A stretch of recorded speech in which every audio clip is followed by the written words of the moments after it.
आज मैं बनाने वाली हूँ पारंपरिक seasonal winter special Bihari style में सरसों का साग। जैसा कि हम सब जानते हैं, कोई भी फूड जो पारंपरिक होता है वो सिर्फ परंपरा नहीं होता, बल्कि उन सब के पीछे आयुर्वेदिक रीजन जुड़े होते हैं।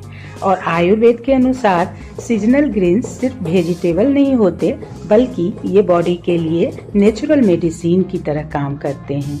बिहार में जो ऑथेंटिक सरसों का साग बनता है, उनको 3 साग को मिलाकर बनाया जाता है: सरसों, बथुआ और पालक। आयुर्वेद के अनुसार सरसों ठंड को तोड़ता है, जिसकी तासीर बहुत गर्म होती है। बथुआ नेचुरल डिटॉक्स करता है और पालक साग की गर्मी को बैलेंस करता है। इस वीडियो में आप देखेंगे साग तोड़ने से लेकर फाइनल सर्विंग तक सारे स्टेप्स को आयुर्वेद और प्रैक्टिकल लॉजिक के साथ ही में क्लियर करेंगे मिथ को। तो चलिए रेसिपी की शुरुआत करते हैं। जायका लाइव विस्तारिका में आप सभी का हार्दिक स्वागत। सबसे पहले साग को तोड़ लेते हैं। सॉफ्ट डंठल के साथ पत्तों को इस तरह तोड़ लेंगे। डंठल जहाँ तक आसानी से टूट जाए उसे ही लेना है, हार्ड और मोटा डंठल नहीं लेना है। आयुर्वेद के अनुसार सॉफ्ट डंठल जल्दी कुक होता है, जिससे साग डाइजेशन के लिए लाइट होता है, और हार्ड फाइबर बॉडी की डाइजेस्टिव फायर को स्लो कर देता है। और हाँ, यहाँ पर बैलेंस टेस्ट और टेस्टी साग बनाने के लिए रेशियो का खास ख्याल रखा जाता है, यानी सरसों का आधा बथुआ और बथुआ का आधा पालक।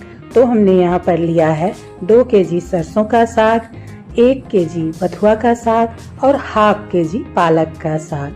आफ्टर ऑल सरसों मेन हीरो तो है ही। साग को तोड़ना, धोना, काटना, बनाना एक लंबा प्रोसेस होता है। जब छोटी थी तो दादी यही काम करती थी, तो मैं बोलती थी इतना पेशेंस मैं कभी नहीं ला सकती, मैं तो कभी साग नहीं बनाऊंगी।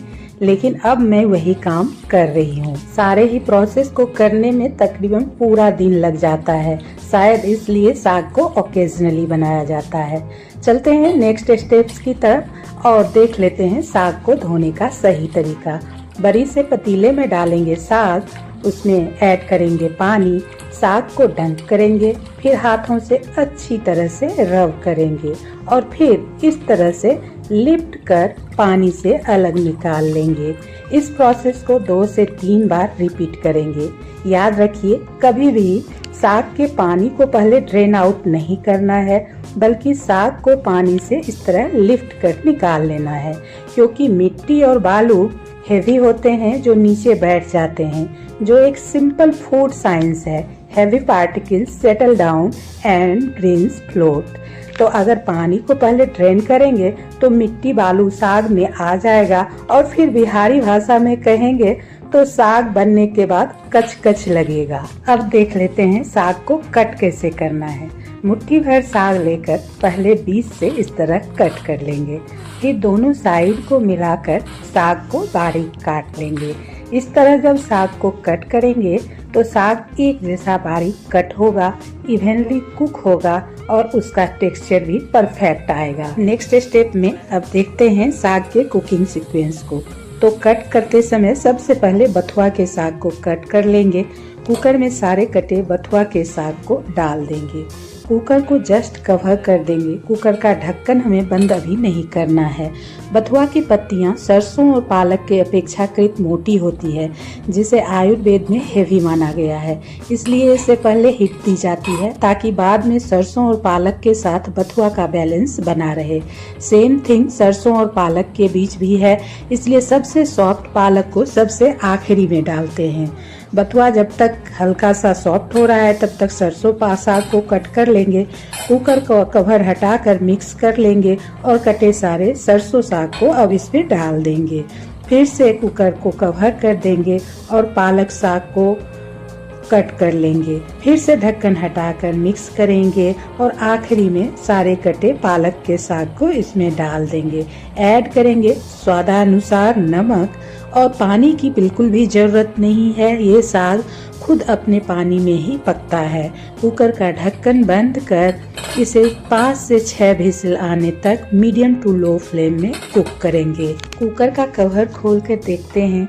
आप देख सकते हैं कि पके साग में ढेर सारा साग का पानी भी है, जबकि हमने इसमें एक्स्ट्रा पानी ऐड नहीं किया था और साग अपने ही पानी में पककर तैयार हुआ है। This is the real traditional method. अब एक बोल में थोड़े से साग के पानी 5 से 6 स्पून के इतना पानी निकाल लेंगे। साग को एक बार अच्छी तरह से फिर से मिक्स कर देंगे। साग का टेक्सचर बता रहा है कि साग बहुत ही अच्छी तरह से कुक हुआ है। साग के पानी में ऐड करेंगे जो हमने बोल में निकाल कर रखा था, उसमें 2 टेबलस्पून मक्के का आटा ऐड कर देंगे और अच्छी तरह से इसे मिक्स कर लेंगे। अब इस मिक्सचर को वापस साग में डाल देंगे। आयुर्वेद के अनुसार मक्के का आटा साग की तीखी गर्मी को एब्जॉर्ब कर डाइजेशन को बैलेंस करता है और साथ ही साथ साग के पानी को एब्जॉर्ब कर साग को स्मूथ बनाता है। अब दाल घोटनी की मदद से एक साइड घुमाते हुए साग को इस तरह मिक्स करेंगे। बिहार में इसे दाल घोटनी ही कहा जाता है। आपके यहाँ इसे क्या कहा जाता है मुझे तो नहीं पता। लकड़ी का बना होता है ये, जिससे साग अच्छी तरह से मिक्स हो जाता है। ये सिर्फ एक टेक्निक नहीं बल्कि एक्सपीरियंस है। जब साग अपने ही पानी में कुक होकर घोटनी के प्रेशर से नेचुरल क्रीमी बन जाता है। साग को अगर आपको मिक्सर या सिलबट्टे पर पीसना पड़ जाए तो इसका मतलब है कि या तो ये ठीक से साग कट नहीं हुआ था या फिर कुक प्रॉपरली नहीं हुआ या टेक्निक आपको सही से नहीं पता साग बनाने का। ऐसा बिहार में कहा जाता है। कुक्ड साग को एक बड़े से बोल में ट्रांसफर कर ऐड करेंगे बारीक कटी 6 से 8 हरी मिर्च और 8 से 10 लहसुन की कलियां और साथ में 1 टेबलस्पून कच्चा सरसों का तेल। इसे अच्छे से मिक्स कर लेंगे। साग हमारा रेडी हो गया है। यहाँ कोई तड़का नहीं लगाया जाता। This raw finishing is the identity of authentic Bihari साग। अब एक मिथ क्लियर करूँ। ऐसा कहते हैं सरसों का साग हेवी होता है, पर सच्चाई ये है कि यह हेवी तब होगा जब इसमें ज्यादा तेल, घी या तड़का डाला जाएगा। ट्रेडिशनल बिहारी साग डाइजेशन फ्रेंडली होता है। इसे मक्के की, बाजरे की रोटी या चावल के साथ सर्व कीजिए। ऐसे ही ट्रेडिशनल, लॉजिकल और आयुर्वेदा बेस्ड कुकिंग के लिए हमारे चैनल को सब्सक्राइब और वीडियो को लाइक करना ना भूलें।